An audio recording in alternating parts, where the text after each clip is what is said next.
Live. We are live, bro. We're back with no costumes. What like a day. Losers. We're having people who wear costumes at age 30 are losers. That's just my humble opinion. Are you 30? 29. I mean, I'm not 30. I'm 29 too. So what about people who wear costumes at 29? And for Halloween now. And you have kids. You're never going to do like family dress up? That's a great question that I don't know the answer to. Cool. I'm not emotionally equipped for that right now. Let me think. Maybe if like would we all be superheroes? Yeah, you could be like the... What's a good family costume? You could be the Incredibles. The Incredibles would be good. Well, when Incredibles 2 came out, that would be the best. She'd be a perfect Jack Jack. Yeah, exactly. Bro, you just throw one of those little like orange cones on her head and she'll look just like Jack Jack.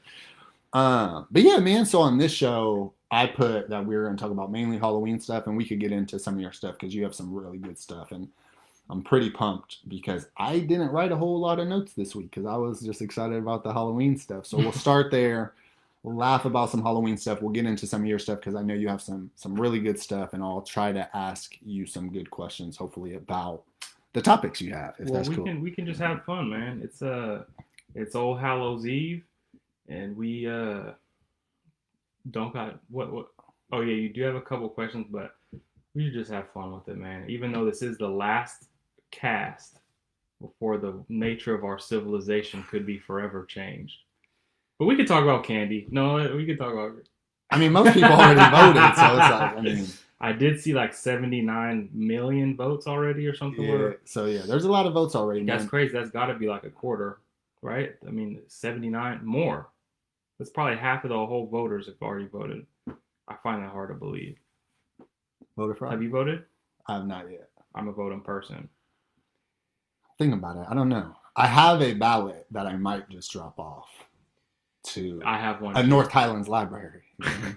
But no, cool. I'm not going to tell you guys the secret voting spot out here where there's no lines. If I had to suffer to find out, you guys can have to figure it out by yourselves. You know I'm a hater like that. I was going to say, you're doing it backwards. You're supposed to be like promoting this. But dude, yeah, so Halloween, man, you know, we were talking to Irby, your brother, and he gave some good ideas. And we'll start with his, man. Just, all right, top. Like, what do you feel like the top Halloween candy is? What's your favorite Halloween? Or not even, I guess not even Halloween. What's your favorite things? Because you answered some funny stuff in there. What's your favorite thing to receive when you're trick-or-treating? That's a better answer. You're going door to door. Bro. $1 bill. That's number one. When they come out and it's the platter of ones, that's a good one right there. Nowadays, it might not be the same, but in the late 90s, that was it. That was the move 100%. You like that more than the big candy bars. We would because you'd be running past everyone you know, because I grew up by Foothill where there was a bunch of kids. Yeah, you'd see everyone you went to school with out there. So they'd be like, oh, Mr. Lee's house has dollars and Miss Johnson's house has the king sizes. So you would in your head just plot out like, all right, I got to go over here to McLeod and not Andrea, whatever that street was. Yeah. And then you would just, everything else was just extra. So those were close, but the dollar was the winner. Dollar.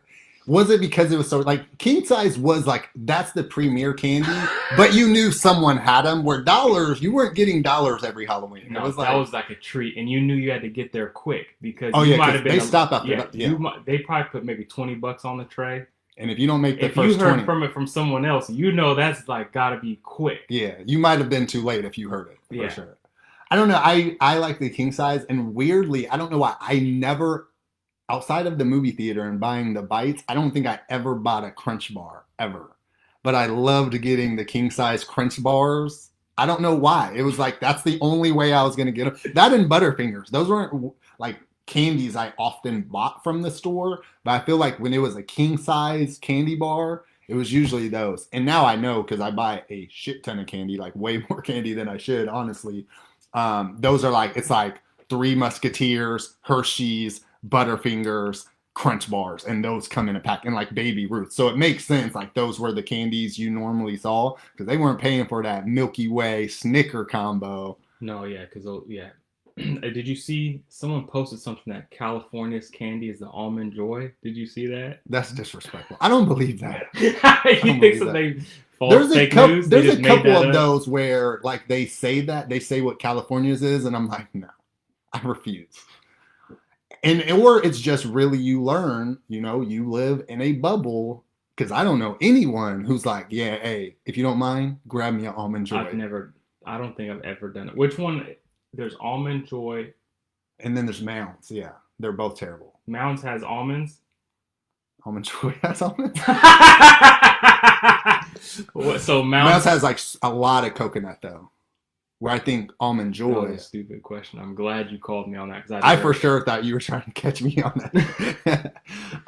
Dude, I don't know. So yeah, then going into that, what's the worst candy? What's the worst, but not even just worst candy. What's the worst Halloween candy where you're like, dude? I answered the first one. So you answered the worst one. All right. Obviously, anything black licorice or candy corn is crap. Candy corn is so crap. So I don't really mess with those. Bro, I kind of like candy. Did your grandma or anybody ever keep candy? I liked it when I was a kid, but I was grabbing those the strawberry wrap candies that almost only grandmas have. Those when I was getting those, or the Werther's coffee candy, I loved those, especially if they had the chewy middle. Addicting. But weirdly, you know what candy I really don't like? The black and orange wrap, like weird peanut butter toffees. It's wrapped in either black or like that burnt orange color, and it looks like a Laffy Taffy, yeah. But it's like weird, like chalky peanut butter flavor. I don't know what the real flavor is. It's like a mix between caramel and peanut butter, and it's like not great. And they're always at the very bottom of your bag. Not a huge fan of those. I'm trying to think of what the. Yeah, you just throw them out. That's why you don't know. You can't even think of the flavor. You're like, I'm not gonna let that hit my beautiful palate. Do you think? Oh, bro. So remember what was hot? What was when we were about 90, the fall of 97, 98, it was razor blades and candy. Remember that? Did your parents go through your candy? Like not even that. You have to remember that's when anthrax had hit. So everyone was like, anthrax is about to be in candy like crazy. And yeah, I feel like that's not a huge thing anymore. Like, check your kids' candy. That was huge. You think they're going to Lysol your candy? This like if I take Nolan. Keep going, please. If I take Nolan Halloween candy hunting, and I'm worried about the COVID, that's the answer. You just Lysol the whole bag, maybe shake it a little bit, and you're probably good. Or if you just hit them with a squirt of hand sanitizer and then let them rub, grab. I think there's going to be a lot of buckets out. And I lied. The best candy is someone leaving a bucket out. That's literally the best thing. I don't want to judge you, so I don't even want to ask you any more details about your early criminal activity. The people behind me did not touch a single candy out of that bucket unless they refilled it. Bro, those were those moments that really would give you joy when, like, at the end of the night, there was still candy in a bucket. It's like, you know what? It's not Lord of the Flies out here. Like, we can all work together sometimes. And that's, don't get me wrong, I was definitely cool. Like, if you walked up there with a group, we split the bucket, They had to be refilling it. There's no way a bucket of candy and unsupervised children would make it 4 or 5 hours. No way. It's just not, dude, that's just not smart, man. And that's what's the best. You get that little hand rub going. You look around like, is this real? You're just imagining a rope's going to pull that bucket up on you as you try to grab it. But nah, man, that was honestly best. But yeah, that weird candy was, I wasn't a huge fan of personally. And yeah, I really didn't like coconut stuff at all outside of Samoa Girl Scout cookies. I was not a coconut apple slices? I didn't really get fruit. I mean, sometimes got oranges. Popcorn? Oranges or popcorn. Popcorn was rough as a kid. I would take pretzels. Dude, popcorn? No, you were right. A no joke unpopped bag of popcorn. Like just real Big Daddy style. They just went to the pantry and was like, here you go.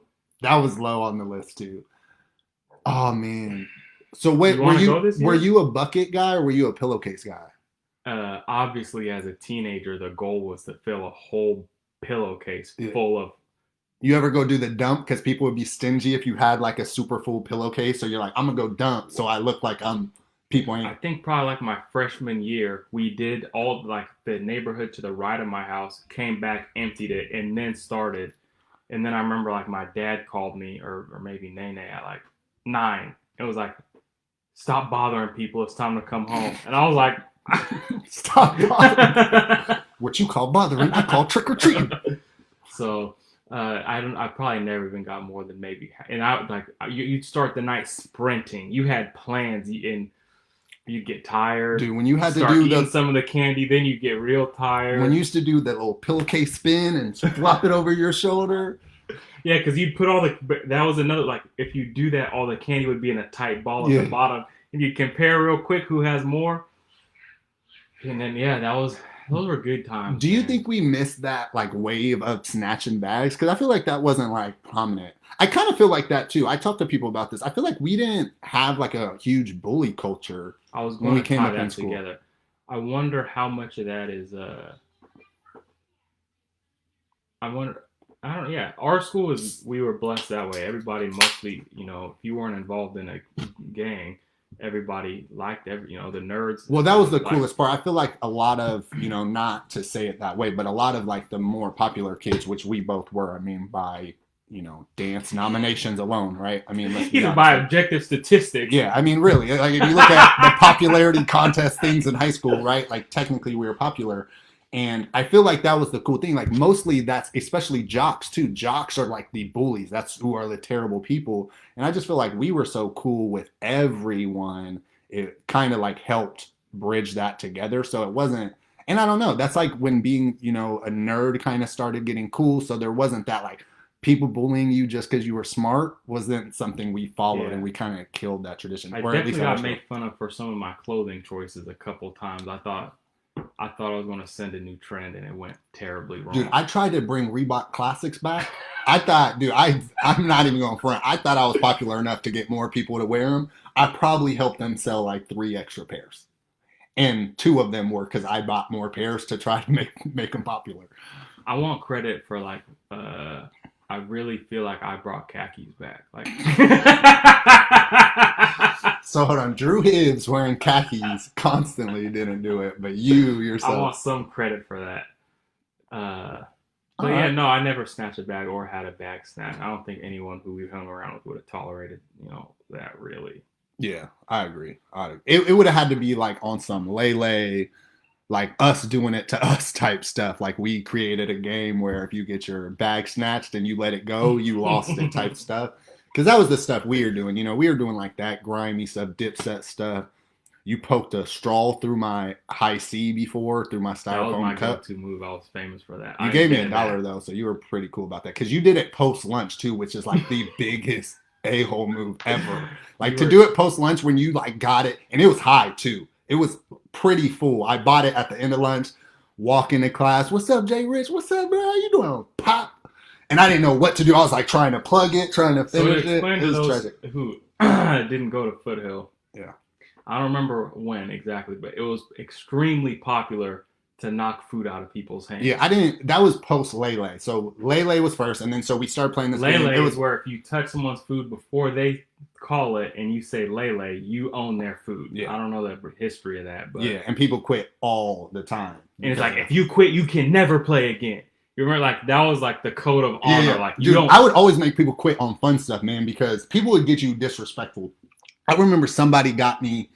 We were I had asked somebody for like their lunch code. I don't know if that's illegal, so sorry. But I had like asked somebody for their lunch code to go get me a salad. And I went and got a salad. And those were the best salads too, because you could shake them up in that little square container. Had to take all that nasty ham and weird orange slices and cherry tomatoes out, but it was fire. And so I'm like, just had shaken it up. I'm not even thinking about it because most people are walking back to class, and someone just came up and laid it with like 2 bags of chips on them. They had a Fruitopia and ate it. Like, didn't, like you would lay people and you'd be like, I'm just messing with you. Like, you owe me one, give it back or whatever. And I forgot who it was because I laid some chips and I wasn't even hungry. I like just ate a chicken. It was a good lunch. I had some chicken strips, ate a chicken sandwich. Probably got hooked up by Miss Sheila back there, but whatever. I assume she's maybe passed on, so R.I.P. to her. Maybe not. Dude, she was super dope, man. Always looked out for people until people started like reselling it. Like, y'all are the worst. But yeah, dude. So I remember I laid some chips. I wasn't even hungry. Crumbled them, dumped them things in the trash. It felt so satisfying. Same person got their ass up with McDonald's coming back. Quit. They quit. They were like, nope, no, not giving up this. So, dude, it was so funny, man. But yeah, so then we started playing this game called Dipset. Dipset is where you would just like walk up, Dipset slap people's. I mean, dude, people were slapping McDonald's nuggets to the floor, and it would get disrespectful because you're not picking up something that just got Dipsetted. So there's just a mess of a chicken sandwich on the ground. But Julian's go-to, the worst, was you would have these styrofoam cups, and we had just got high C at the school. So we had like orange high C, we had the fruit punch high C, and you would know too, like, ooh, yep, that shit is fire. Or you would tell them put some light ice. Be walking to class late. It was just so refreshing. And Julian's MO, he would slap your straw from the top through the bottom of your drink, and it would just start spilling out at your feet. And that shit would make you mad because it's just one of those things. I don't know if you know that beer bottle trick where you just like slap the top of a beer bottle and you just don't know what to do. It's like the weird, unless you've had it done before, it's like a weird concoction, you know? And so that was one. And my other creative one, this might have been Marcel. I feel like he told me to do it, or maybe I don't remember. It was us two together, open the bottom of people's bags of chips, and then the hand goes through the bottom. Whew. I'm sorry to everybody. I remember I got you and I got Tina really good one time, and she maybe didn't talk to me for a while after that. That was funny. But you know, because I was like, dude, after lunch though, you were like, I got you, and you gave me $1. I was like, all right, you cool for that. It didn't help because I couldn't go back and get one, and I really wanted one too. I was so mad. That shit was so fire. I'm going to talk to some comments because our boy Chris is in here crying, so let's talk to this dude. Yeah, I didn't answer you because we were getting... Oh, yeah. Let's start at the top. So, what's up, Josh, my brother? Kenny said it's actually more than half of last time. He was talking about the voters. Yeah, Chris, that's why we didn't call you. Fisk, you already know. Michaela, yeah, absolutely terrible. Absolutely not, Chris. But actually, I guess I'll He said, I'll never forget Julian Dipset a fresh birthday cupcake I came up on. Oh, that's some Julian stuff, dude. A birthday cupcake? I'm sorry, bro. Now you look like a little fat kid going back like, hey, you mind if I get one more? I'm sorry, man. I was immature. That's why I didn't play Dipset, man. That just seemed like there was no winners in Dipset. You just like embarrassed people and like got rid of food. That's why I like Lele, because someone was winning, you know. Dipset, it was just about embarrassing people, and there was no rules to it. There was no anti-Dipset. You just had to like protect it, like you were a running back running through the hole. So yeah, that game was fun though. But how did we get there? Halloween? Yeah, talking about Halloween. Worst candy, best candy. In bullies, and we went into kind of that. So last thing, and then I'll let you kind of get more into your topics. What do you think, what was your favorite Halloween costume as a kid? That I ever wore? That you ever wore. Not that you've seen, that you wore. I don't know. Do you have one so I can think? Do you remember any of yours? Oh, yeah, dude. I was some type of ninja. Minimum 6 years, I would say. I was Scorpion. I was Sub-Zero. So if you count them as ninjas, I was them. I was Colt from the Three Ninjas. How do you remember all I was a black and white ninja. Dude, so my brothers had this old school Jason mask. And I had this random, like, gi, I guess is now, like I actually know the name, but at that time, you know, it was a ninja outfit, but it was a gi. Like I had this blue. So you had quit karate, is what you're telling me? No, I never even did karate. That's the weirdest. I don't know where the shit came. It might have been from a costume. So I had this blue gi, and my brothers had this old Jason mask from like 4 Halloweens prior, and I would wear it like every day, like I was the 4th ninja. You know what I'm saying? Especially like if you remember the first 3 ninjas, Colt like spray paints his mask white and he turns his coat into the white one. I was like, yo, I got the blue jacket on, I got the white mask like I'm Colt. I used to wear my hats backwards. I thought I was the man. So it's probably some type of ninja, because what would be my favorite one, the very first year those Scream outfits came with the blood mask where you were pumping it. I went trick-or-treating with my little sister, who had to be like 4 at the time, 4 or 5. I'm like anywhere from 11 to 12 at the time wearing this. And I could not wear my mask the entire night. I would legit get, like, we would walk up to a door. I would rush up first so I could pull my mask down to like walk and have fun. And everyone loved it. There was kids that were like, oh my God. But my little sister cried the entire time. And I liked that. You know, I was ahead of the curve. Before then, the reason I was ninja so often, I usually were redoing costumes. There was a year where my mom just turned me into The Rock. Like, I had this like black shirt, I had this little gold chain. We did like a fake Brahma bull on my shoulder. She like painted like, or like used like eyeliner type stuff to do like The Rock people's. eyebrow. And so, dude, that was hilarious. And I would just walk around with these like glasses that look like The Rock, taking off my elbow pad, throwing it, acting like I was gonna do the people's elbow. How old do you think you were for that? 9, 10? Yeah, like 9, 10. But yeah, so I don't know. I don't know what really was my favorite. I honestly, I love Scorpion and Sub-Zero though. I might have been one of them twice. It was a good time. Yeah. What was yours? I think I think we were like kings of homemade costumes. We did. I remember we had a few times where they bought us masks and stuff like that. Like, you know, my dad, like, he had all cowboy stuff ready. Like, oh yeah, for sure. He had on deck, so it was like, how many times were you a cowboy? Do you think? Probably a handful of times. So you were the cowboy to my ninja. Like, we had nice real holsters, real cowboy boots, good hats. That sounds like, what's that kid, Mikey from Charlie and the Chocolate Factory? You know, the kid that went in the TV. So it was like all real, like all, you know, I'd wear a button-down shirt. I even had one of those, the Walker Texas Ranger, the Texas ties. Yeah. So I mean, that was probably the one I remember. But my favorite was probably one year Ryan Nene gave him like a dress or something, and like I think it started as a joke, but I think he did wear it, if I remember right, for a while. And I remember that was just hilarious. We cracked up about that. So shout out to Irby. Dude, actually, I forgot when I had to be in like 3rd grade because this mask didn't fit me at all.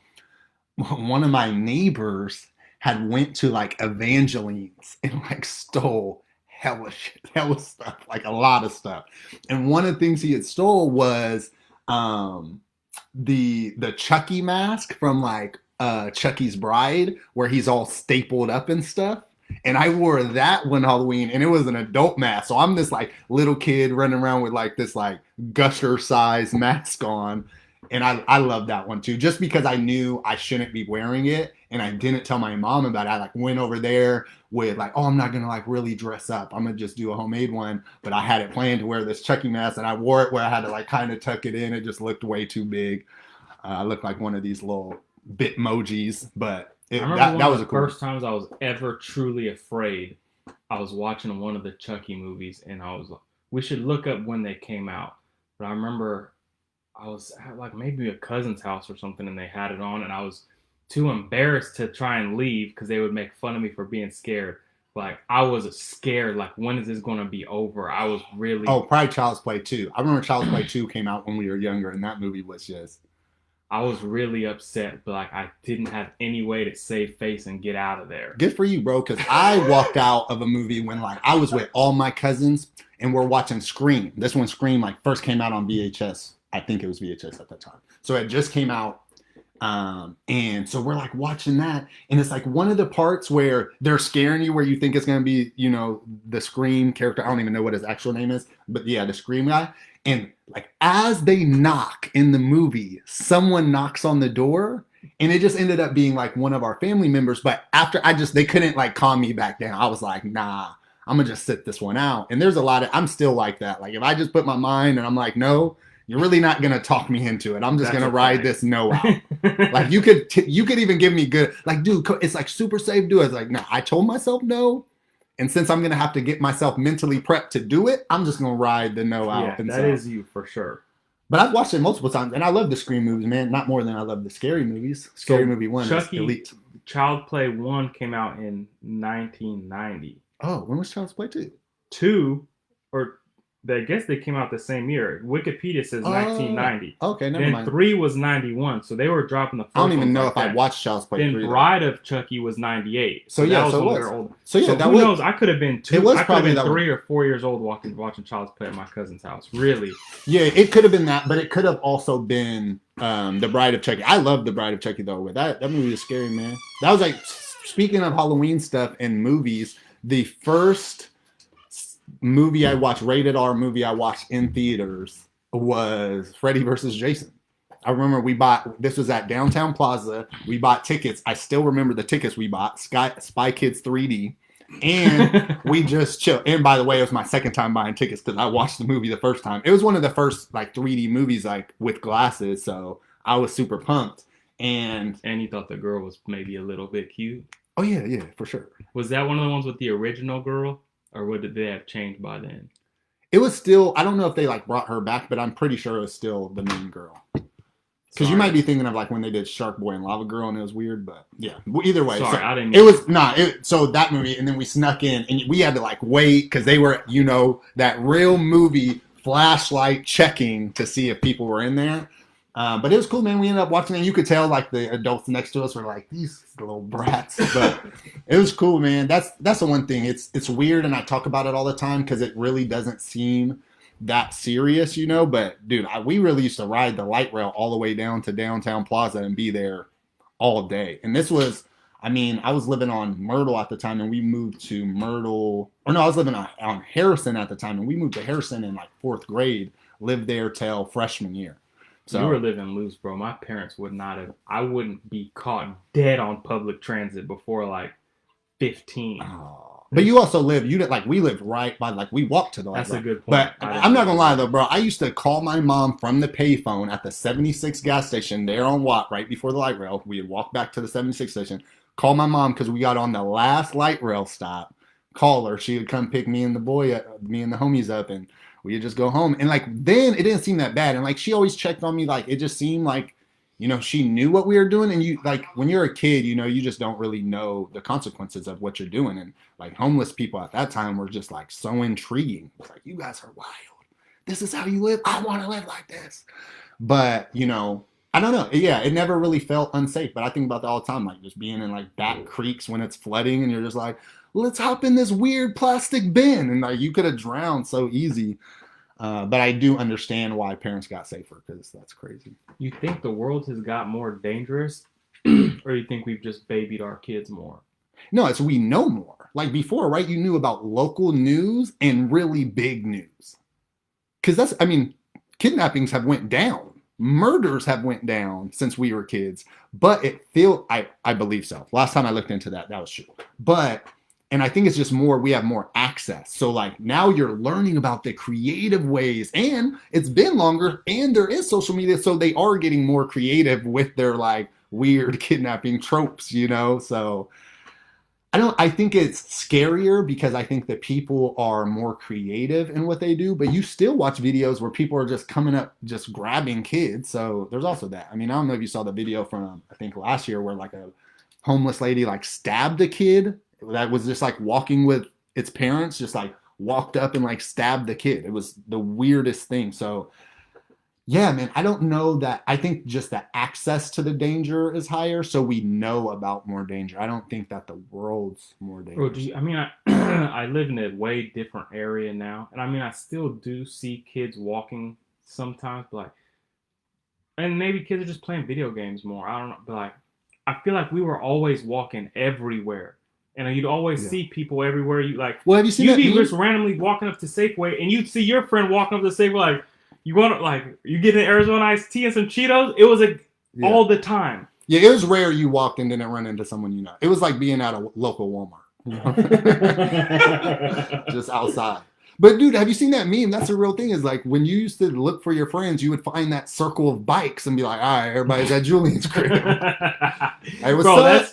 That is true. You would all right, I'm gonna go, and you'd ride your bike. I'd ride my bike to Smitty's, see if Marcel, and then we're over there. I'd ride my bike, jump over the catwalk, see if anybody's over there. Exactly. Yeah, we might be at a school. We could be anywhere, but it was in a vicinity where you could Foothill hit. Exactly. And Rob Frost, dang, bro, today's gonna be weak. It's noon. I haven't seen anybody. I'm gonna just turn it in. Dude, what do you think? Most summer days, you could find somebody playing basketball. What do you think happened to the peg industry? Remember, you used to hop on your homie's pegs on the back of his bike? I think they're doing well, man. I think they're probably. It's only because they probably sold it to Huffy, and because I see a lot of bikes that just come with it. Yeah. I guarantee you, kids don't know what that is. They think they're supposed to ride on the side and make them spark or something. Nah, that's to pump you. Dude, we used to be. Bro, I don't know. Wait. You'll be on I think we got it wrong, and it's supposed to be used for. That's to carry your homies. You know that, dude. You would have them front pegs, back pegs, and someone on the handlebars just getting crazy. Bro, do you ever, were you ever upset when someone would be I have pegs, and they'd have one on the front and one on the back? You don't. Bro, those aren't pegs, bro. I don't know what that is. Those were the people who were trying to slide. It's just ridiculous, man. But yeah, no, it is. It's kind of weird, man. Can I get a pump? Can I get a pump? Hey, can you give me a pump to Jack in the Box? I'll buy you some.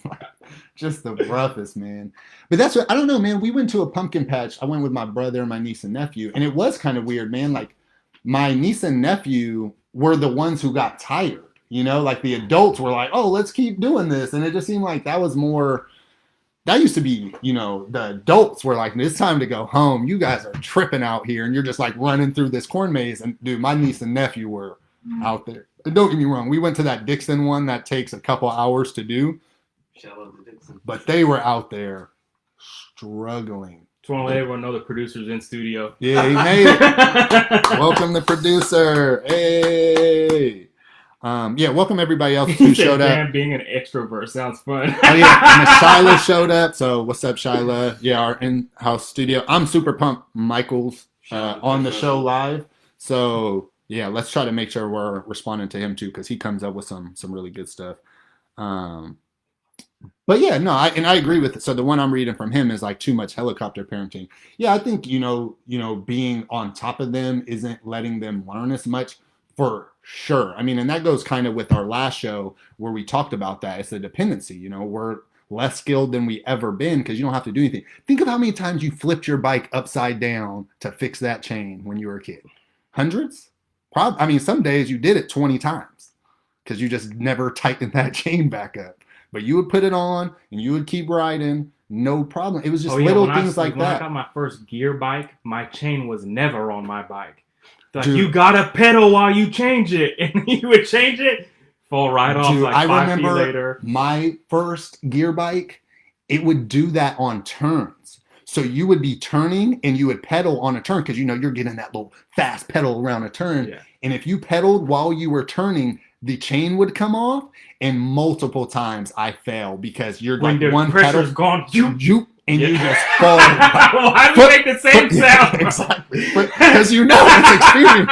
That's experience, bro. I still have scars on my hips from falling on my bikes, bro. That was rough, man. I remember the first time. You ever have the little gyro handlebars where they could spin all the way because brakes weren't tied exactly up, so you could turn. The first bike I got like that. That's when it was a BMX bike. It was a GT, but not all GT. It had like some Haro parts. You know, one of them real hood bikes, but classics like GT, Haro, like good bike stuff. It was just a collection of them, and I remember I got into like jumping ramps and they would build ramps just on the sidewalk in front of the house. And I remember the first time they put it on to where like the older kids were jumping this ramp. And I hit the ramp and feet fell off the pedals straight down to the bike, crying, ran into the house, like laid there forever. Like was it got like some more ice. The front or the back? Like, did you think you broke your butthole or did no, you think you popped one of your nuts? Thought I popped one of my nuts. So then I like go in the house and I'm just like, in this part embarrassed. You're like, oh my God, on my nads. So on my nads, and then also the embarrassment, right? Like everyone's out there. And so that was embarrassing. I go into the house for a couple hours. I come back, they're still out there. I'm like, I'm going to redeem myself. I do the exact same thing. I probably never went on a jump after that, bro. I was like, because I do feel like the one thing that's helped me with competition and sports in general is just like, I can like think of what I did last time. Like even shooting free throws. If I miss one long, I'm gonna shoot this one shorter. Like I adapt pretty well. So to do the same, dude, I was heartbroken. It crushed me to the point. I legit don't think I ever jumped a ramp again, man. Because the other time we went to this random like field where they did some ramps, and we were trying to build a new ramp. Hit a wasp nest and got stung, bro. Like my jumping ramp. How do you hit a wasp nest, bro? It was like later, like sun was setting. We're just pickaxing, and there was a nest like right underground. Oh, like where you were digging it. Yeah, up. Hit it. It was rough, bro. It was the struggle, man. Really embarrassing stuff there, but happens to the best of us. So shout out to beautiful childhoods, bro, and just learning from mistakes, but dude, or not. Seriously, we're just making the same mistake over and over again. Who knows? May the Lord be with you. May the Lord be with you, bro. That's, what do they say? That's insanity. Trying the same thing over and over, expecting a different result. You always, especially X Games were hot. Tony Hawk was super hot. Oh yeah, the games were out. Dave Mirra, I love Dave Mirra. Was like one of my favorite games. RIP. The first double backflip happened right around that. It was hot. Yeah. That reminds me. About 2 weeks ago, I got on a skateboard for probably the first time in 8 years. How did that go? I got right off of it immediately. I was like, I have way too much to lose to fall and break my wrist or something right now. It's super weird. I was weird so uncomfortable. Yeah, that's what I used to skateboard. I mean, after like rollerblading went out, because rollerblading was me for a long time. I had some calves. Quads. I used to live down the street from Foothill Skate, so I was in there. Like, they knew my name. They used to tell me to get off the floor during couple skate because I would be skating by myself, like over the Richard, you don't have a mate. Get off the floor. Are they still open?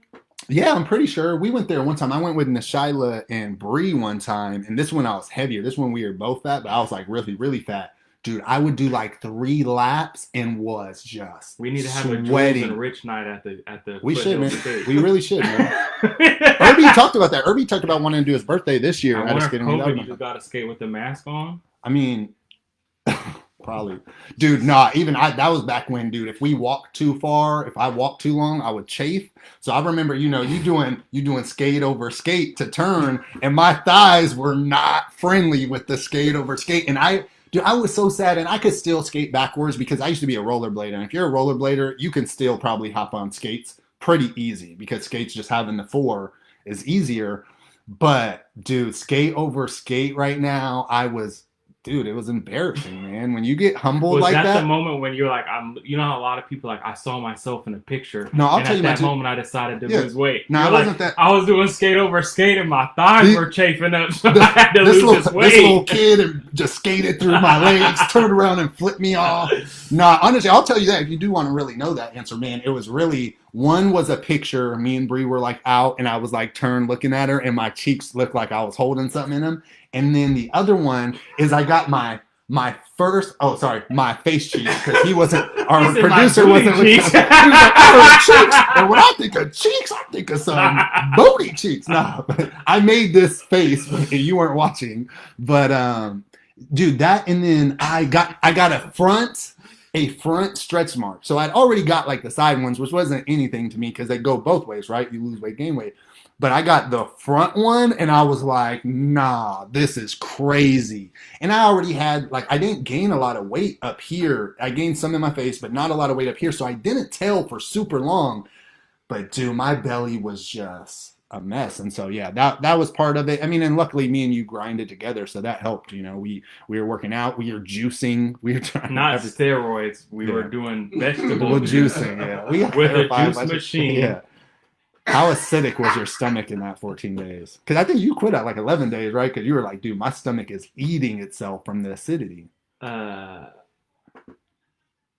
in there? I don't know. I don't want to get too graphic, bro, so we'll just leave it at that. Okay. Yeah, juice fasting is not where it's at.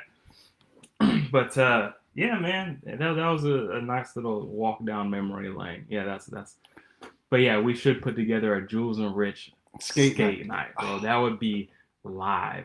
You think we could get them to throw a sock hop too after? So we just in there and then we turn it into a dance party and be like, all right, since it's after hours, everybody leave, but we're going drinking. They definitely don't have it. Hey, Herb said the hardest part of rollerblading is telling your parents you're gay. Yeah, that was Aziz. I think that was Aziz. You know what's hard? The turning was hard. The stopping was kind of hard. But the hardest part about rollerblading is definitely telling your parents you're gay. So Brink wasn't one of the hardest Disney movies? Hell yeah, bro, Brink was beautiful. What about, was it I always get it mixed up. Was Airborne the other one? Because Brink, there was the one where he moves. Oh, yeah, it was Airborne. And they play hockey or something, but then at the end, for some reason, it ends up being a rollerblade. Isn't it like something like that, though? Because Brink, there's no he didn't move to a new neighborhood. He was just kind of a nerd and all. Yeah. There's the one where he moves to the Brink, East, he was like the man, but he was like a soul skater. Yeah. He didn't want to be a part of the collective, but then his mom's needed some dough. Yeah. So he was like, I got to ex skaters. Yeah, exactly. Yeah. That was the first movie I watched when Disney Plus came out. I was like, I got to watch a classic. So I watched that and then Blank Check because I thought that was me. I thought I was going to get a blank check. I don't remember. You never watched Blank Check? No, I have the worst memory. I probably watched. But maybe not. There's a lot of people that haven't watched it because most people don't even know it's a Disney movie because it's like live action. Toys and stuff like that. He did, and then he looked at a Macintosh computer and then said he was a Macintosh, So he became Mr. McIntosh and acted like he worked for Mr. McIntosh. And yeah, bought all this stuff. He bought one of those big boxing rings. Yeah, he used to get those big tubs of ice cream. Oh, that was a good movie, man. We had some classics. But yeah, so what were we talking about? Why did we start talking about Airborne? Oh, rollerblading, first skateboarding. Yeah, we were talking about how you're gay if you rollerblade. Oh, yeah, I was like, I ain't gay. Brink wasn't gay, then I ain't gay. Yeah, that's true. That's a classic. The credit for that joke goes to Aziz. I can't take it, Aziz. Sorry, but I remember. Well, that's what Irby said. He even gave him credit too. Yeah, Herb said he's renting out a rink for his 35th. So 35th. How old is he now? That's what. Yeah, Irby. How old is he now? I was hoping you were going to tell me. I don't know his age. But yeah, I mean. Dude, there were some classics, bro. Luck of the Irish, Double Team. Luck of the Irish. That might be, dude. Bro. Double Team might have one of the worst basketball scenes of all time, bro. It's the twin girls. The girl one? Yeah. Dude, there's a part where she's like jab stepping. No. They like messed up, like filming her. Dude, yeah. They have some rough stuff. You know what? You ever see John Tucker Must Die where he does a front flip? Yes, with the thong. He did have to No, one of my favorite things in movies is when they change the angle and like it wasn't that way. Like people will shoot little floating shots and it'll like boop boop boop boop boop. It's like that. I have shot and chased my own rebound thousands of times, literally thousands of hours worth of me chasing my own rebounds around basketball courts. And I can tell you, in most basketball movies, there's no way based on the shot that the ball could go in the way it goes in. It just can't happen. There's too much force. Like physics-wise, it's impossible. And so those always crack me up. Or even now, like you'll see like in action movies, they'll be jumping something and you're like, they're not making it to that other building. Then they'll show the side angle and they're like clearly going to make it like, no, that's not. I know geometry. That wasn't the angle they took off on. So yeah, that's one of my favorites too. But B-side Disney movies. I mean, technically they are, right? Like when you think of Disney though, you think of like Disney movies, Lion King. That's all I got. I'm just playing Pocahontas, there's a lot of But I almost just said Lion King. Like, oh, you already said that one. What's that movie? Oh, Pootie Tang, where that dude always says that. Like, it's hot outside. Man, the show is hot too. Yeah. That dude's name's Lacey. I know that because I used to have Smitty under my phone and Lacey forever. Because he used to do that on a regular basis, would hit you with that. You would say something, he'd just... Chris does that too. Dude, that King Lacey, bro. So what else is up, bro? Now oh my God. The Can we 90s. please talk about this? So Herb brought up this. Have you ever seen that commercial where it's the championship game and it goes out of bounds and they're like, whoop, this team's ball. And the kid runs up to his coach and was like, hey coach, I touched it. It was out. It was out on me. I hate that commercial. Yeah, right, bro. Yeah, right. No, I'm going to tell him. No, that's not right. It's he would have got like cut. That, right? But I remember in high school, someone would make us run, and we'd be running. And as we're running, you're like, need to breathe because Hibbs didn't play. You were running time. So you're running time liners. And we would be yelling, kick him off the team as you're running for something simple, bro. A championship, dude, he would have been in the locker room like he got injured. And it's like, at the end, it's like, character. It's... Because he was acting. Like, that's the character he showed. The character he played. Dude, yeah, I don't know, man. That's too much, man. I can't really get behind nothing like that.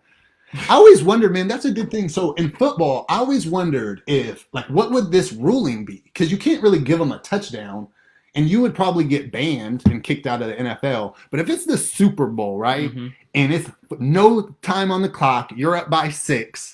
So if they score a touchdown and kick the field goal, they win. And they throw a wide open dude and you come off the sidelines and tackle him, it's a penalty. But what's the penalty? Is it at the spot? You probably get ejected for unsportsmanlike conduct. They might even ban you from the NFL. But if you win, like what happens? Like they can't just give you a touchdown. I bet there's no way. You don't get a ring. So it's like, what's the point? If you win your team a Super Bowl, I guarantee you they get you a ring on the low. Guaranteed. if that other team was about to win, because they probably get a couple extra ones. Like you guys just put the names on it later. Well, they give them to like people who work in the stadium. You know what I'm saying? So if you're giving it to people who work in like if you work with the people, they often give you rings. Maybe not like if you're doing like concessions or something, but a lot of like the medical people or even like a lot of the background staff that help set up a lot of the stuff, or even the towel people. So they will, and yeah, man, even some people who get like traded mid-season, they can give you a ring. So you could still possibly get a ring because you did help produce for that championship team. But I always wondered that. I was like, dude, no one's ever done it. And there's plenty of games where teams have lost. I mean, just a few years ago where Stephon Diggs caught a pass and then beat the Saints. The Saints have terrible luck in the playoffs. But yeah, that year, and he like threw his helmet up and stuff. I wonder, I mean, maybe there's just a little bit of like character left. Like, you want, because the point is not maybe just winning. Like, you gotta win with no asterisks. You want to. I don't know if Tom Brady. Yeah, I was gonna say Tom Brady doesn't care about an asterisk at all. He got 5 ships. He probably got 4 asterisks. He is not tripping. He had Deflategate. They had Spygate. They had the Tuck rule versus Oakland in his first ship. Like, that's why sometimes I wish I would have ever. Not that I have the talent or the physicality, but like, to see what's the real thing that separates a 5-time champ from a journeyman. The physicality is similar. I mean, a lot of these other dudes are more physical, more even talented. more so, dude, when you're like a role player and you can't win one. Like, you literally just didn't luck out and make it to the what's the real difference, bro? What kind of espionage? What kind of trickery? Like, what was the Astros when you think about it, caught cheating? And it's like, how much of that is really part of the game?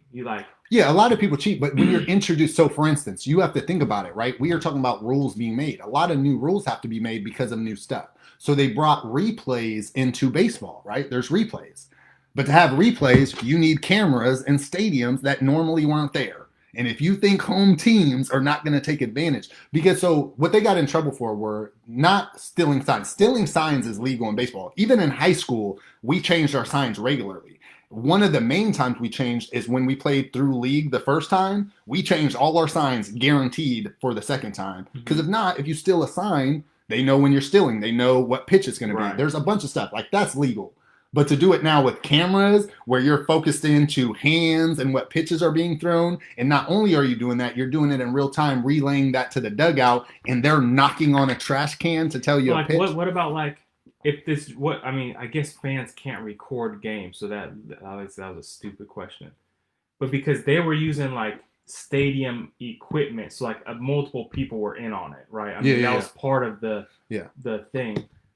But yeah, I guess that's what the problem is, that when you're home, you're the only one who's going to be able to cheat there because it's your home stadium. Right. You could hide these cameras and do that type of stuff. But every team could do it at home if they wanted. MLB as or like ESPN has record, like, that's just we just all assume that no one has access to that stuff, because I'm sure they have recordings of all of that. Yeah, they do, and it's recordings, which is fine because you could steal it after the fact, right? Because live. Yeah, if you're stealing it live and relay, that's what they were doing. They were knocking on it. That's how they got caught, because they listened to this video and it was legit. They were knocking on a trash can if it was going to be this pitch, knocking on a trash can if it was going to be this pitch, and so that's what they would do, and you could hear bang bang for what the pitch was, and so that's where it's the problem, because you're doing it live and you're not doing it with the game though.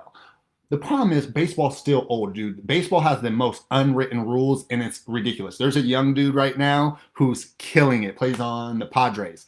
Dope, but he be bat flipping, so they don't really like that. And what's bat flipping? Like when you hit a home run and you just throw that, like flip it up, you're doing super extra stuff, seeing how many times you could get it to spin. And so he does stuff like that. But one of the things they got mad at him this year, which is like an unwritten rule, they were beating this team, and he's on a 3-0 count, so he has 3 balls, 0 strikes. It's like, don't swing at that pitch, or at least like don't try that hard. And he hit a grand slam, and they were not happy. And there's a picture in the gentleman rules, kind of like you don't hit on 16. Like, it's you can if you want, but everyone at the table is going to be mad. Like, that kind of thing. So like, it's just the game of baseball, but it's like, dude, no one's watching baseball because it's not fun. This dude's making it fun, and If you can hit a grand slam, that's rare to hit a grand slam. If you can hit one anytime. But isn't that kind of on the pitcher, or is it just exactly it's so known that you don't do so it? So this is my problem with it. The team who got mad about it, though, the year before, their pitcher was close to 200 strikeouts, so they dropped a foul ball strike or foul ball out on purpose.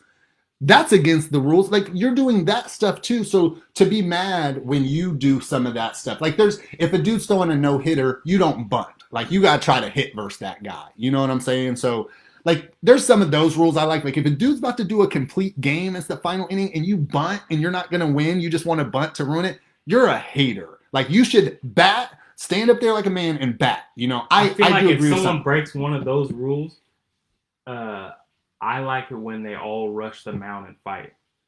Like, you disrespected my pitcher. That's what, dude. No, that's what. Oh yeah, that's what it is. Tatis Jr. Yeah, so Tatis Jr. They were like real mad about that. Like their manager, which is their coach, the other coach, like really ripped him in the media. Like, that's dumb. That's terrible. Hopefully they talk to that guy about that. Like, your pitcher should be better. He has that. You don't care when a guy strikes a guy out in 3 pitches. Dude, throw a couple more pitches so he gets a chance. Yeah. It's like, no, if you're not good enough, you're going to get racked. And if he's not good enough, take his ass out. I mean, I don't feel that bad about it. And that's like, don't run up the score in basketball. Defend better. You don't want to get embarrassed. Be better. Like, I don't get, man, if you beat a team by 100, I don't really care. Now, if you're like pressing and they can't get the ball past that court, that's grimy. That's for sure grimy. You can show up. Like, I remember, dude, we used to get mad, man. Hibbs used to pull us out of presses because we were whooping teams. I remember I used to always have to call it, and I would call it. So it's acceptable to put pressure on the other side of the half court if you're losing. Is that no, or if you're like playing in the game. If it's close, you're fine. Like, do it if you're winning. But if you're up by 20, you probably don't need to press. You always let them inbound. You're like, you know what I'm saying? Yeah. Dude, there's legit been a team that scored 2.5 points because we just kept pressing. But it was the first half. So it's the first, like, we don't care that it's 30-2. So, yeah, man, I don't know. It's crazy, man. And that's what it is, too. And Michael brought up a good point. It's like, you can't be mad because you thought you were going to get a cheap strike because people don't hit. But you threw just a lob straight down the middle. Hitting that shit like this is batting practice. I get paid. Not only that, I'm a young rookie, bro. I'm doing whatever I want. I'm trying to show out. I'm trying to get money. Trying to get endorsement deals. I'm trying to earn a spot. And this dude is one of the most exciting young dudes in the game. I don't even see how you could be mad about that unless you're on the losing side, man. So. Do people still watch baseball? No, I guess that's what people just aren't watching sports in general. They were talking about that with baseball because I know that's a huge thing. They're like, people aren't watching basketball and football because of all this political shit. But baseball's not doing any political shit, and they're down just as much. Their viewership's down just as much. And so is hockey. NHL is too. It's just sports in general. With everything going on, man, it's harder for people to watch sports. And then with these seasons, which are, like, most people are calling them asterisk seasons because they're short and weird stuff's going on. I think that adds to it too. Like, your team's eliminated. Are you really going to keep watching? No, you're going to take the easy route out and say this is a BS year, and that's the reason we didn't win, even though we weren't going to make the playoffs before the BS year started. But that's beside the point. But. So you think? I mean, I was thinking about this the other day, like the role of sports in society. Like, do you think there will be a time when there's no sports? Like, when pro sports, or maybe all of pro sports goes the route of like WNBA, where like maybe you'd go to a game if you got a free ticket or something. Like there's no or very little emotional investment. You know, like, it's just kind of a thing that happens, but it's not like, I don't know. Like, I feel like 2016 NFL. That was like, it felt to me like that was the prime. Like, everybody watched. Mm-hmm. Yeah. And like, maybe since, and maybe it's just me, I've never been into it.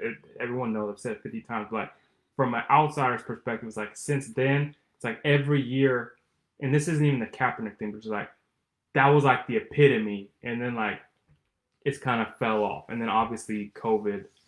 But I guess COVID didn't really hit till after the Super Bowl this year. But yeah. No, and there's still some like sports nights and things like that do well like across the board. But I think, you know, there's just, I mean, it's a little bit of streaming too, so that's going to ruin viewership. Technically, people are still watching it, but you're just not getting the views of it.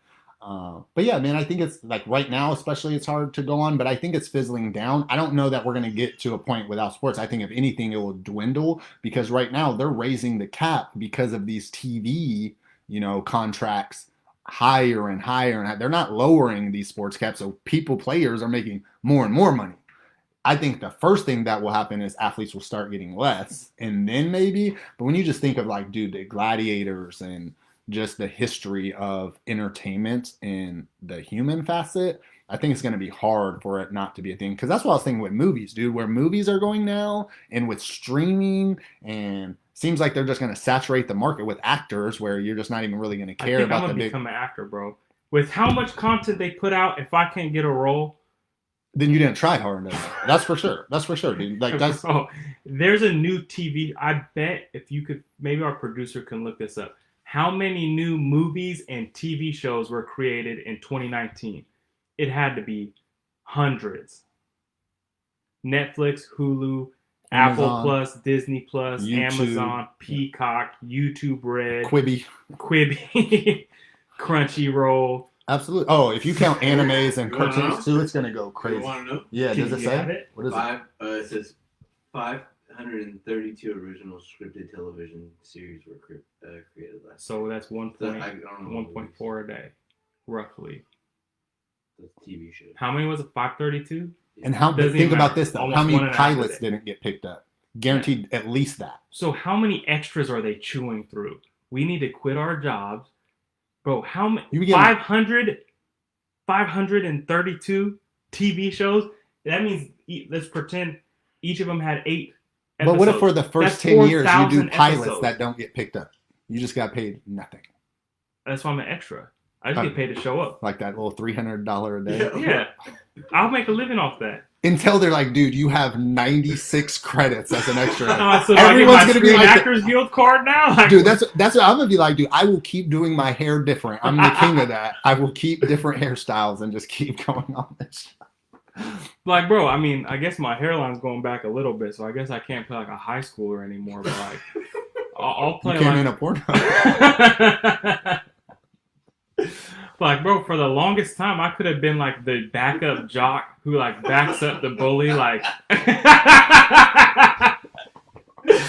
I couldn't. I really. I like just give him the high five after he punked somebody, like, "Hit, yeah, Chad," and just smack his hand. That could have been me, and I missed that. You look like a poor Ethiopian child.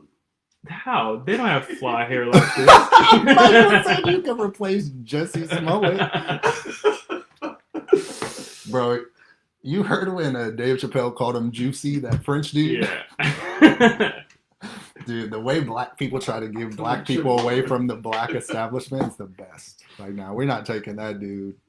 He was like, nah, I think that dude's French or something. Oh, man. What's our time looking like? We didn't talk about one single important issue this whole episode. We're at 57 minutes, too. Just killing it. It's all good. We had a lot of fun, bro. You got anything? We going to run through the comments, or you want to talk about something briefly? I mean, yeah, Shyla said maybe land a role before you quit your job. I believe in myself. Yeah, speak it into existence. Then you can achieve. If I don't believe enough to quit my job, the universe will never pay me back. I feel like that was our Oakdale motto. Shyla, one of y'all Oakdale people in here. I know there's more Oakdale. Shyla, wasn't that one of our believe and achieve or something like that? I feel like all our little Oakdale I can be what I want to be. That was like my least favorite Nas song of all time. I was so sad, dude. No one even believed it. Be what, and that was he said, "Be in a cowboy movie. You already got the outfit." Dude, they're still making those. That would be fun, man. Really, we need to see if they doing the Sacramento Hamilton and do that. Yeah. If we can't go one episode without you bringing up Hamilton, bro, it's not gonna happen. Bro. I love it. I watch it all the time. Yeah, Hamilton episode. That's what we should have dressed up as. Hell yeah. No, I really wanted to be the king, but it's too much stuff. I love King George, bro. Hey. Season finale. Hamilton. Season finale. Hamilton episode. Are we gonna sing and dance? Oh yeah. You have issues. But yeah, see, Shokia's on here. Remember we had those little soar for excellence. Is that what it was, Dejan? Because yeah, I remember we had those little blue shirts that had the little eagle flying up, and then it had a little blue mountain on it. Kind of looked like, what's that movie that got the little mountain on it? You know, Blue Mountain, Twin Peaks. Yeah, is that what it is? Whatever. So that Event Horizon. I don't know. That doesn't sound right though.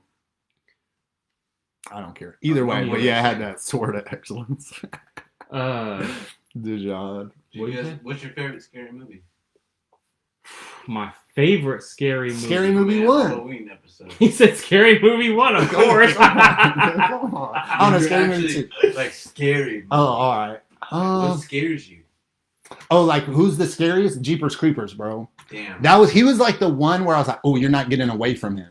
And maybe more modern. I don't really watch scary movies now, so like you guys could probably argue more modern scary movies where they're like, nah, they'll kill you. But Jeepers Creepers to me, out of the classics, that like Jason walking the way he's walking, I would have been a couple of cities over by the time he would have got to my current spot. So, have any movies as an adult made you like uncomfortable? Like, have you ever had to tell yourself like this isn't real as an adult? Green Inferno. Don't ever watch that movie. That movie was stupid. Well, so my thing is, Are you serious? That was I'm not really afraid of it. Was kind of gnarly. They did some gnarly stuff, but it wasn't scary though. That's, like, Eli. What makes things scary is like not scary, that could happen to me. You said oh no, see, that's what for me. I'm not really afraid of characters and things happening. I'm only afraid of things popping out. So a good scary movie to me is like stuff popping out where you're like, ooh, like that gets me. But like characters don't really scare me, man. I don't know. Like there's not. No, really... like when like for example, Green Inferno.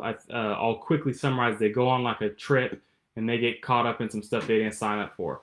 It's kind of scary, but it's like you're not gonna catch me on a trip to the like that doesn't apply. Wrong Turn like was you act wrong turn, bro. That's a good call. That's a classic, bro. Wrong Turn. What about the Hills Have Eyes 1? Yeah, that scared you? That's too. Hills Have Eyes was pretty rapey, right? Hills Have Eyes 2 was the rape one. Hills Have Eyes was the rapey one. Oh, I thought that was the second one. So that either the remake. Those Wrong Turn. Yeah. Wrong Turn and Hills Have Eyes were definitely two. Because those are like, bro. I drive at night. You know, like my car could break down. You couldn't kill one of them. That's what dude. Bro, Chucky. I was like, I will boot Chucky so far. Neither of you guys know that. Wow. Someone on here. It's from like the 70s.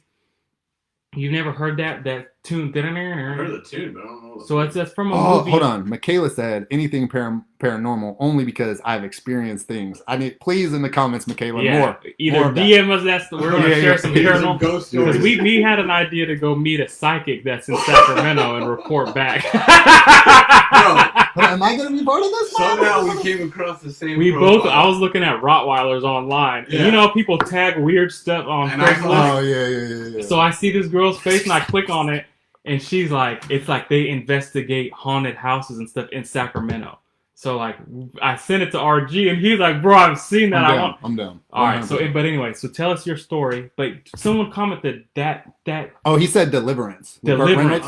So with Burt Reynolds. So this movie is, bro. If you haven't seen it, that's dark because so 4 friends go on a hunting trip in the backwoods, and pretty much it's what Without a Paddle is like a pair of. Oh, is it? Dude, I love that comedy parody of this. But like, bro, everything that can go, and it's what's that scary is like there's never a moment where you're like, I would have done this. It's like no, like there is no out. Like you're gonna either play this out and live forever with the consequence, or you're gonna kill. Like Saul's, where it was like it's lose.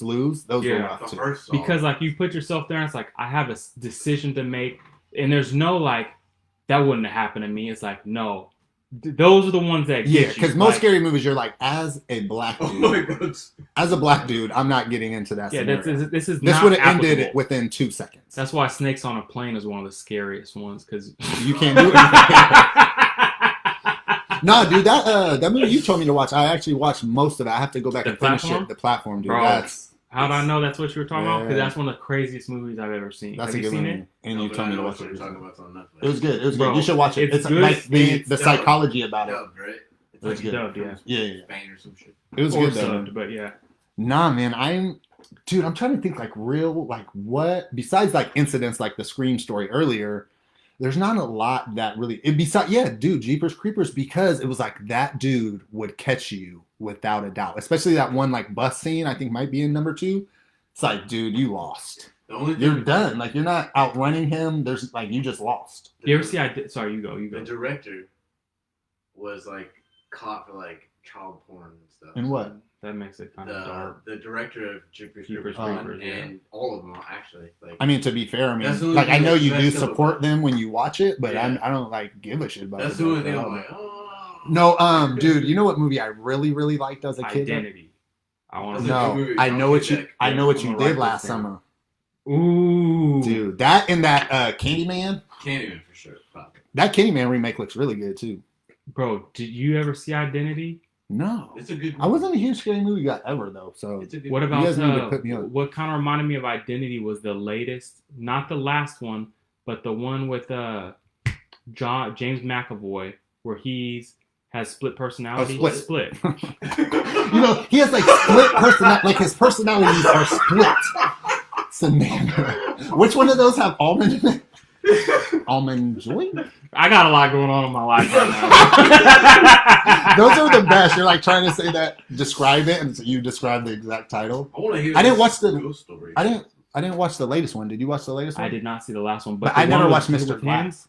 Yeah, so Split was good. Oh, so I didn't watch the first one. Identity was good. Unbreakable. I never watched Unbreakable with Bruce Willis. That's the first movie. Is that what the first one's called? And then Split, and then it's Mr. Glass. Unbreakable was good, but it wasn't scary. Split was scary. He killed that, bro. He killed that role. He really did. Like, the facial acting in that was absurd. There were some good scary parts, though, for sure. Yeah. You're a hater. I'm out of this. Oh, speaking of Cannibal Andrew Holocaust. Davidson just brought up I haven't seen that movie, but this reminds me of, have you seen Bone Tomahawk? No. Have you seen Bone Tomahawk? I've heard about it, but I know what you're talking about. It's crazy. Everybody it's free on Amazon Prime, or it was for a long time. Bone Tomahawk is one of those movies where it's like, bruh. Dude. It's a Western, but it's a Western horror. And, bro, it's not a I'm more of a thriller guy, I feel like, than horror movie. You ever seen that movie Unthinkable with Samuel L. Jackson? Mm-mm. Like, he's like a Guantanamo interrogator, but like the one, like he doesn't work anymore, and they go find him to come and like do the most, and someone like stole a bunch of like stuff for like essentially nuke bombs, and he has enough Ben for 4 of Affleck in them. it? No. That's... No, but dude, that movie's good, and there's some parts in there where you're like, I had multiple people watch it because there's this one scene where you're just like, based on how movies work, you just won't think this will happen, and that really makes me stop watching shows and movies all the time. There's a certain setup to shows that are supposed to happen. If you randomly kill a main character in episode 3, I'm gonna be mad because that's just not how it works. So you don't anticipate it, but yeah, that was good. Dude, yeah, so we'll watch that. But yeah, check out Bone Tomahawk if you want to be disturbed. That's not a way to get me to watch a movie. You want to be really, really creeped out where you can't eat for 6 days? Because it's like, bro, I would go save my girl, and then you see what you got to go through. You're like, dang, bro, that was a mistake. Like, I should have stayed. I shouldn't have done this, bro. I regret all of it. Check it out. It's crazy. But anyway. That's why, like the Saw movies for me, when you just learn, like, reach into your eye to get this key. It's like, dude, that's tragic. And I don't know if this is true. Hopefully someone correct me, but I heard it was based on a true story. No, that was shot by film school students, and the reason it's in one room, that's all they could afford. So, like, it takes place. I think you're mixing up Napoleon Dynamite with that. No, I'm pretty sure it was the first Saw. They're rich now. But yeah, I know. I think I do remember a story like something like that. But that was also the Blair Witch Project. So that's why that was what I was going to say before I said Napoleon Dynamite. Sure, like, dude, Blair Witch was for sure. All in for this. Yeah, dude, I wanted to shoot one of those videos for a funny marketing video, but they wouldn't let me do it. I thought it'd be so funny, dude. Around Halloween trying to get a time, home loan, and you're dude, and you just see underwriters pop out. You see like a tree. It's like here you're like breathing hard. You're like so conditions. Right? Yeah, he's like that's what I live there every day. That's my life. He said closing a loan is my personal Vietnam. That's hella good. Who said that? No, I just made it up. That's hella good. That's hella true. Hey, you mind grabbing me a beer? Yeah, yeah. He would have given me. It's either there's like a little orange, like tropical torpedo one, or one of the little hazy. No, I just brought some random beers. I had a lot of fun. But yeah. Next question. What's the stupidest Halloween costume? Like stupidest Halloween costume that we've wore, or just ever? Of all time. Oh man, when parents dress up their kids as an accessory costume. I saw one on IG a couple years ago where the lady like turned her daughter into a purse. like a Louis Vuitton purse. When you dress up your kids, not as they want to be dressed up, but how you want them to look. That's in real life too, but just as a Halloween costume too. Dude, those, probably like the way parents, modern parents, dress their kids up are the worst. So you bring me to is it possible to go too far? Like where people just, not like that, but like, bro, you did way too much. It's one night. Like you spent hella money on this, or you invested your soul into this. Well, it's weird, man, because I've learned that, like, and we talk about this, especially between men, right? Like, there's a few things you could talk, like, there's two things you definitely can't talk to men about. It's who they date. Even being a good friend, you could try to vocalize and be a good friend, but you can't talk to people about who they date, and you can't talk to people about how they spend their money. And I talk to, like, I spend a lot of money on tattoos. I have friends that spend a lot of money on guns and bullets, and I have friends who buy a lot of technology. I have friends who actually invest their money and they're smart, right? I got friends who just buy cars all cars the time and cars and cars reason. And cars, like they're trying to relive their Hot Wheel dreams, you know? But but all seriously, like that's one of those things where I try not to think. But dude, when you have your house all decked out, then you got your kids in some like a real Boba Fett helmet and outfit is. That to me is crazy. If you're not doing, but dude, people do that for Comic-Con and I was just thinking like, bro, if your family that's your thing and you guys go trick or treating and that's like you want your family to remember that night, I guess sky's the limit. So I'm just not. I do think you can. I personally think you can go too far. I mean, like, dude, you got your daughter being a Baywatch person because you love. No, yeah, that's not Hasselhoff. I couldn't think of David. Couldn't think of his first name, so. I know, yeah, but like you can't tell people what to spend their money on, but even maybe if it's stupid. Maybe just someone recently taught me that lesson. Like, bro, if that's what they're into, that's you can't tell them that. That's what they're into. Maybe the eyes being cut out of a sheet and calling yourself a ghost. I know it's classic. I'll guarantee I did that at least once. For actual Halloween or just messing around? To go harvest candy, bro. Dude, I do. Have you ever wondered it's about like on a video game where you're just like, it's just the mindless like harvesting. Yeah, hey, bro, I gotta go get some gold. I'm just gonna go harvest. Or candy mining, I should say. Have you ever wondered about those? Like, who decided ghosts say boo? Boo! Ghosts? I never thought it. Maybe the originals. The original ghosts. Nah, I think what it is everyone thinks ghosts are haters. And what's the biggest hater? What's the biggest hater thing to say? They just boo everybody. Yeah, they're not trying to scare you. They're just telling you you're crap. Like, hey, I'm dead. You're living. Boo. We need to research. You know what'll make us rich, bro? You want to really get rich on this internet game? We need to start doing true crime stories. Apparently, women are obsessed with them. That is factual. And I'm not going to lie. I watched a couple of true crime stuff. One of the dudes, he just has a YouTube channel and he tells stories. And this may be a show because I'm about to steal all his stories too. But he's going to come behind and steal it and make it hood. Dude, he actually killed it, man. He used to be like a Navy SEAL. And he tells this like great story of these 3 interactions with serial killers where people didn't know. It was all people who didn't like get killed, but they like had a run in and it came out later. And dude, they're awesome stories. I'm not going to tell them here. So do they make is it like fictional books? Like, is it like Jack Reacher is fictional? No. They like listening to serial killer podcasts. So stories about serial killers doing real serial killers. This is a genuine, I've never ever listened to one. So they're true stories. Yeah. So like some just obscure stuff from like 1980 or modern comments. So are the people who do it like journalists and they dig up all this information, or they like watch 48 Hours and retell it themselves? No, they do a lot of the really good ones. They do research, and I tell you, one good one is Crime Junkie. This isn't about serial killers, which most like what you're talking about, women mainly like serial killers. But this Crime Junkie one's good because they just talk about these different incidents that have happened, and I really like that one. That was one I watched before we came live because there's a main girl who talks all the time, and there's another woman that like enters in with questions at like the perfect spot to keep her rolling with her storytelling, and they did an awesome job. I listened to one about, it was like, and you might have heard this or seen this on the internet, but there's this black lady who was at this like adult sleepover who supposedly got too drunk and fell off a balcony face first and like didn't break any bones in her body. They didn't call the cops until the very next morning, and she was still like laying there and stuff, and they said they just found her there, and there was like 13 adults there or something. So they tell the story and was like, hey, like no one investigated this, they think it's super weird, and she tells the full story and was like, now they're looking more into it, but she does a good job. So some of it is that. How does this YouTube girl get all this information that just like we research, we could research a lot of stuff. That's what, like, a lot. Think about this. All right, perfect story. I'm gonna tell this story. So, because you'll hear me, I've said this, and you could attest to this. I've probably said this 50 times since we've talked about this type of thing. Is there's the reason that they have hot on McDonald's coffee cups is because some dumbass sued them, not knowing that it was hot. I've heard that story before. I just learned that full story today. So I have a friend who's a lawyer, went through law school, and she learned about this case in law school. Just heard this today. Thought it was crazy.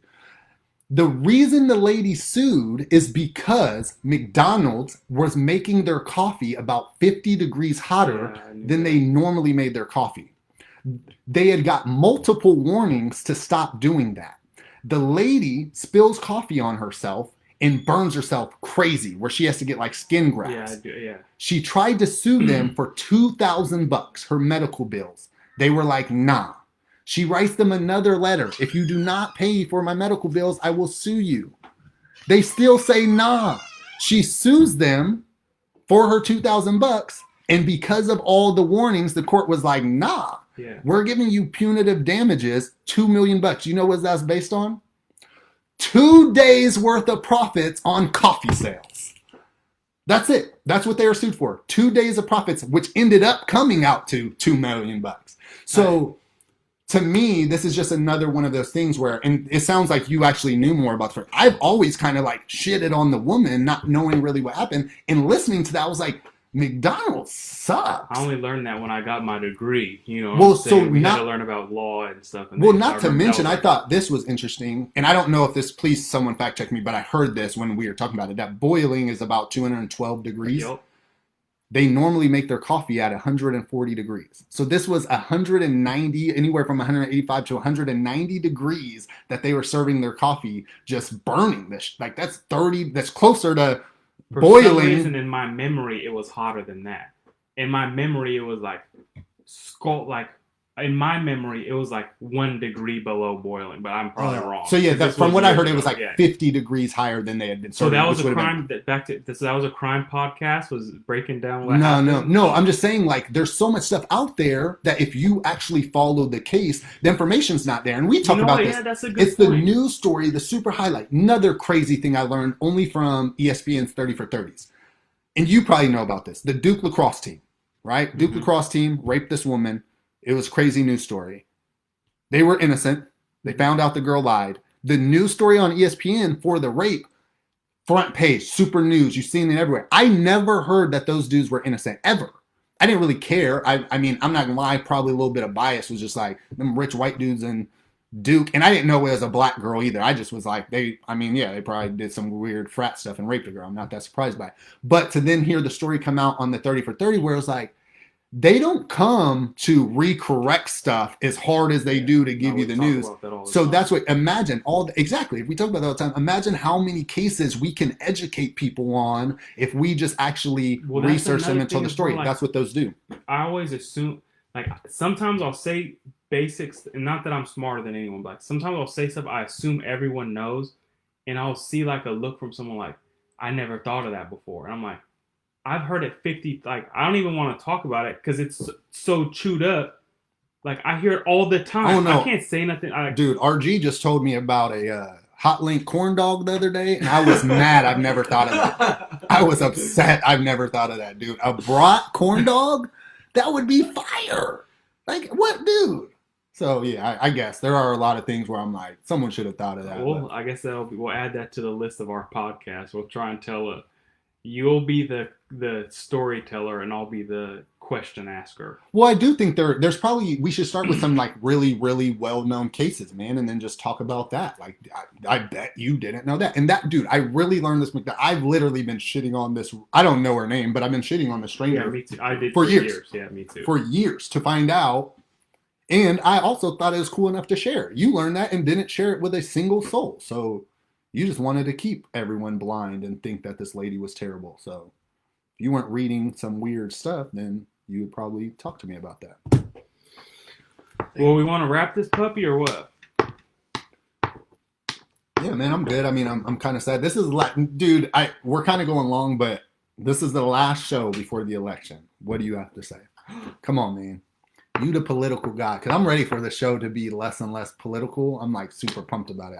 This is probably gonna be my favorite show. All of our non-political material just now. Yeah, you're welcome. I have nothing else I can't come up with any more thoughts.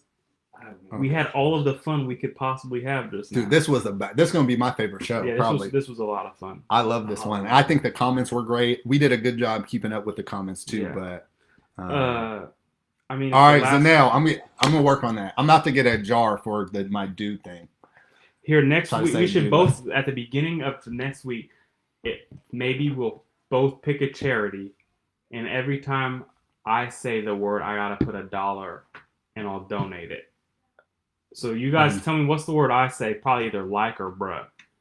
Right? Those are the two I feel like I say. Well, and that's why dude comes from, because first it started with like saying the N-word, and I wanted to get away from that, so I went to bruh, and then bro, and then now it's just to dude. So I always do flip it, but I need to get better at that communication where I don't sound way better without I don't need that. That's all the time. If you don't watch them, which I figure you probably do, but a person who speaks really well and just does not have he's really good at just normal talking pauses is Michael Knowles.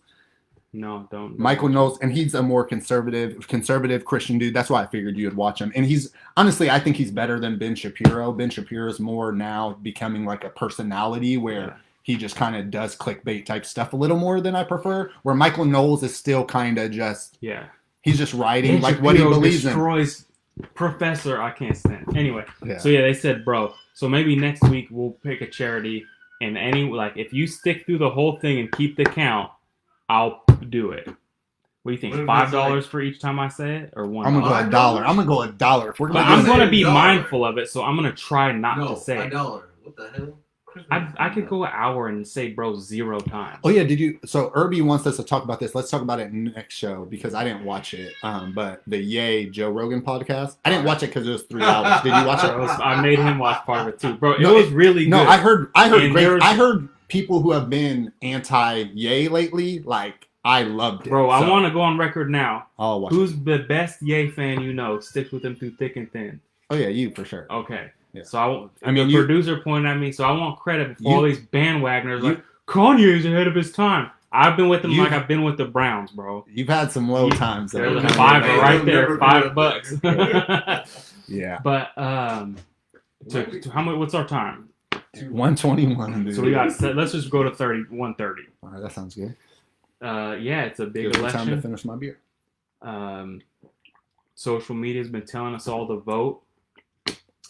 I would say, and I wanted to do this today, is go on that website I sent you, I Side With, where it just asks you questions, you answer it, and they tell you who to vote. They just need to, I think they need to maximize all the questions because you'll finish it and then it'll say, you still have 45 questions you can answer. So I didn't do it this year. I did it in 2016. Even this time. It was like Rand Paul. And I always get libertarian stuff. That was the same thing too. This one, I got all libertarian. And honestly, Republican and Democrat was right there too. They were like even pretty much, but it definitely was you side libertarian. So I almost registered as a libertarian. I'm gonna keep writing this independent thing out, but I did think about because I feel like you could stay truer to your I feel like I'm a libertarian if you're actually a registered libertarian. I just know I'm not really gonna side with that. I'm a libertarian Republican. I mean, I know a lot. I will admit, I think I am. I'm more of a libertarian liberal. Yeah, probably.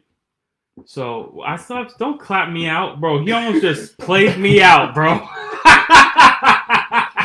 right, go ahead. Talk about what you want to talk about. I mean, we're still at 123. I spent 1 minute, and he's about to start clapping me out. I was clapping for the liberals in here. Oh, Jesus Christ. So I mean, I would try and go to one of those websites, whether it's isidewith.com or just another survey, and maybe we've gotten. And I wanted to talk about this last week, like. Every time we've talked politics, what have we really talked about? Biden versus Trump. Yeah.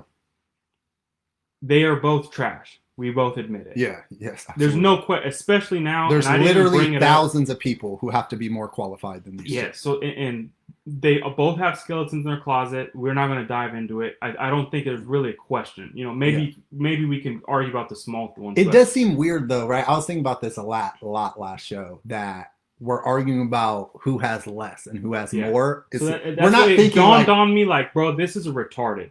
Like, we're getting into an argument. He didn't mean that, by the way. So we know. This is unacceptable behavior. Yeah. We're capable of better. Like, yeah. So my point was, maybe write down your top 5 issues, where you stand on them. Think about it. Go to these dudes' websites, who agrees more, and vote for that person. Because all the other stuff is just nonsense. And that's pretty much just my piece. I'll tell you already, I'm going to vote for Trump.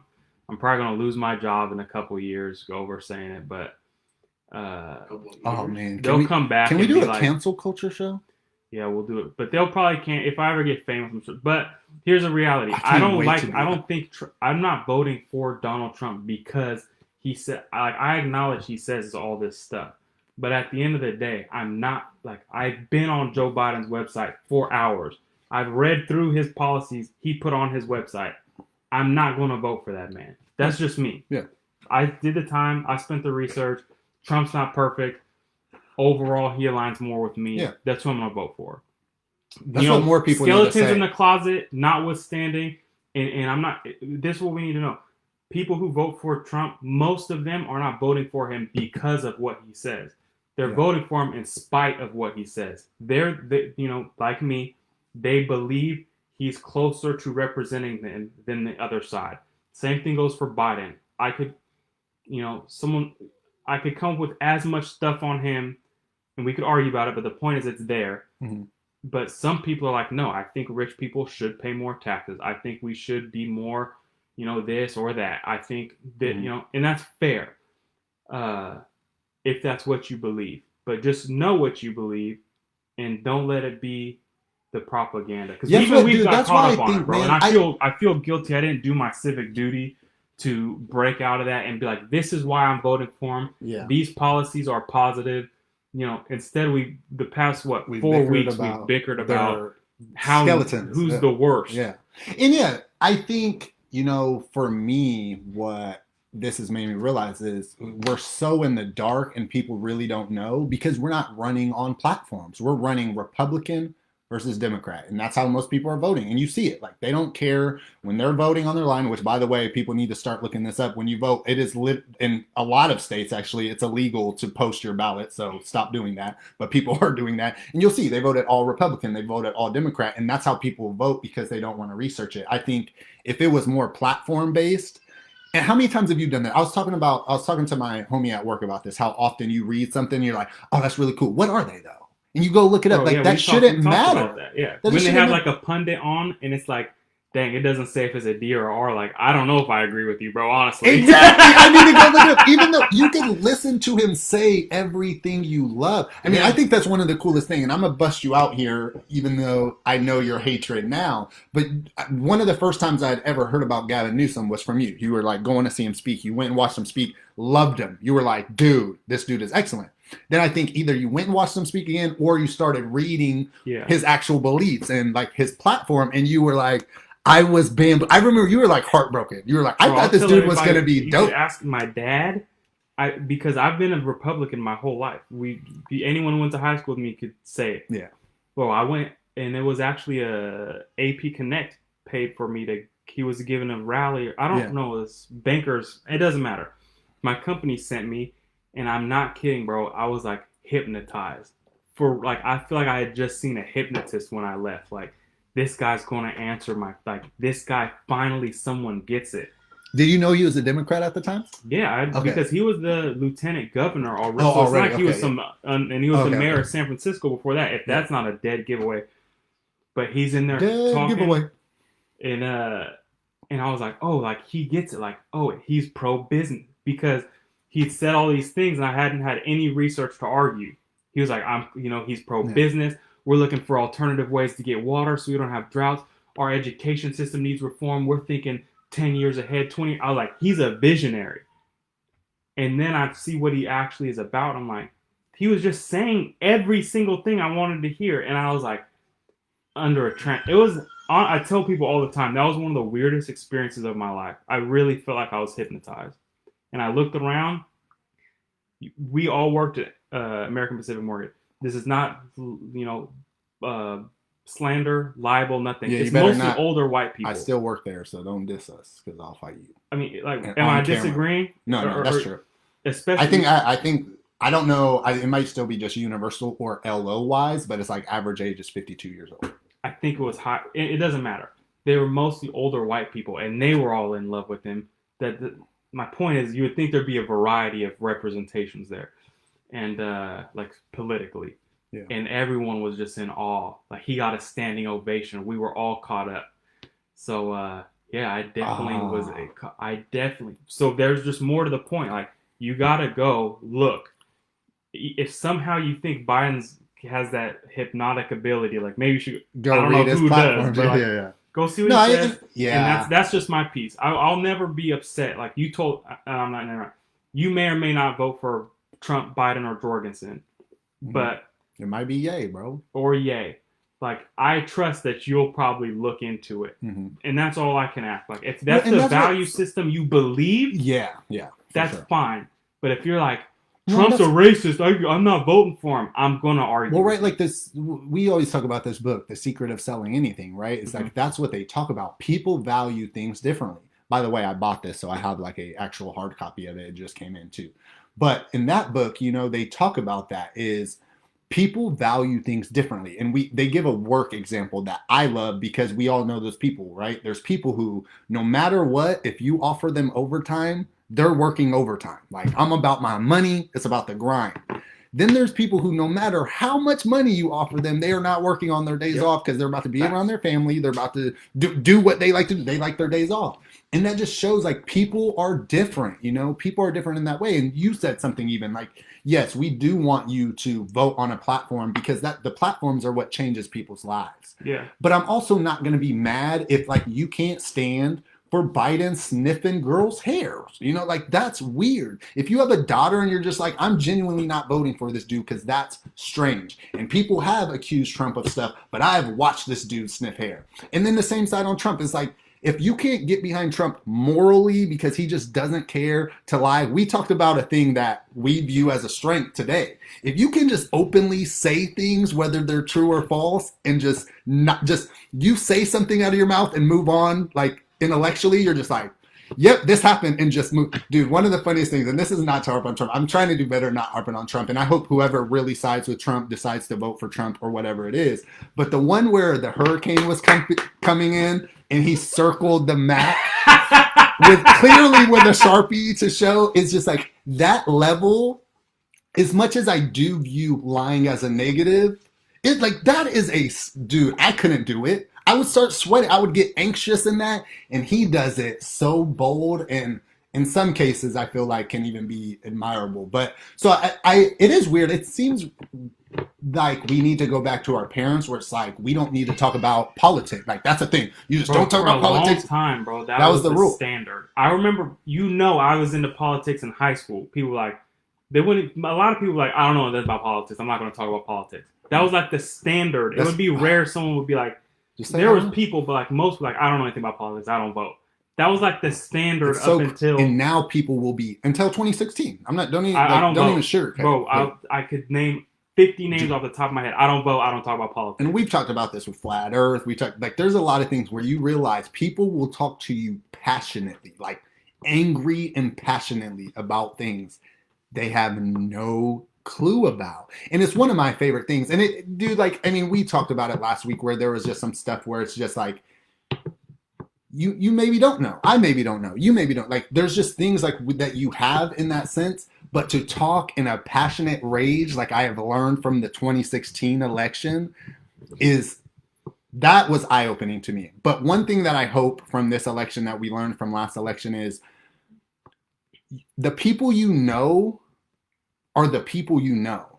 And just because they voted for someone does not change the person you know. You literally canceling family members or people who had you when you were down, who took care of you because they voted for something that you claim to not believe in, when really you don't know all the facts or you're not comparing it to the other person, right? Like that was the huge thing with Trump. you voted for Trump, you must be this, you don't care about me, when Hillary was going to screw you in a way that could have been more than that. And what if I came back to you and said, I actually defended you, you don't know all this about, and you got more, people got more defensive. So that's the one thing I can say, going into this election is just, if you're a viewer, if you're watching, if you watch later, whatever it is, just the people you love are the people you love, and who they voted for is not going to impact your life. One of the things that I really thought about is if I didn't pay attention to politics this last 4 years at all, if I just never, if anything I saw said Trump, anything I saw said who's running for president, my life would not have been any different, right. Literally, except I would have been happier. Because I've gotten myself mad reading comments, and most of the times it's not even about what Trump has said or what Biden said or what Hillary said. It's about the people who are responding under who don't know what they're talking about. And there's so many times where the article already irritated me a little bit, but then I read the people who are defending Biden. I'm like, you're an idiot. And that's false. This dude clearly said, I don't have to tell the people anything. Yes, you do. You're running for the president of the United States, right? And then with Trump, there's the same things where you see people defending it where it's how are you, what he just said, you're standing on your Christian morals, and that's not Christian, so there's both sides of it where you just understand the person. I think just one decision you make is not you as a person, it's your collective decisions, it's the collective person you are. And I just hope, man, after this election, either way, whatever way it goes, you just love the people that you love. I mean, COVID or whatever it is, texting on the phone, whatever it may be, is killing people left and right. Love the people you can while it's going on. Because at the end of the day, you getting mad because your best friend that you've been friends with since elementary school voted for someone is ridiculous, man. And really, most of these people who are crazy, mad about everything that's happened in this 4 years, nothing changed in their life outside of COVID happening.